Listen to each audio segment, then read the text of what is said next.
ወንጌል ስበኩ። ሰዓት የለንም፣ ጊዜ የለንም፣ እያለቀ ነው። ሰው አትምረጡ ሲሰብኩ ማንም ሊሆን ይችላል። ስበኩት።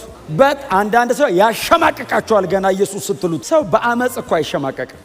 ሰው መንገድ ላይ ሲያዋርድ እኮ አይሸማቀቅም። እንኳን የዘላለምዮት መስጫ መልእክት እንዳታፍር ንገሩት። ሊያሸማቀቅ ሲሞክር ደግመ ንገረው። ፊት ለፊት እዛ ጋር ነው ባይዘው የሚያሸማቀቀው። ወደ ቤቱ ሲገባ ቀስ ብሎ ይደውልልሃል። ቀድም የነገርከኝ ነገር እየበላኝ ነው ይላል። አንዳንድ ሰው እናንተ ጋር ረጅም ዘመን እንዲቀመጥ አታርጉት። ቶሎ ወንጌል ስበኩትና ፈቀቅ ይበል። እግዚአብሔር በጣም የሚያቆየው ስላልሰበካችሁለት ቶሎ ነገሩት። ሰው በሌላ ነገር ይፈራ፣ በወንጌል አላፈር። ለምን ማታፍረው? የእግዚአብሔር ኃይል ለማዳን የተገለጠበት ቦታ። ሌላ ማዳኛ የለም፣ ሌላ መዳኛ የለም። ኢየሱስ ክርስቶስ ብቻ ወደ ዘላለም ክብርና መንግስት መሻገሪያ።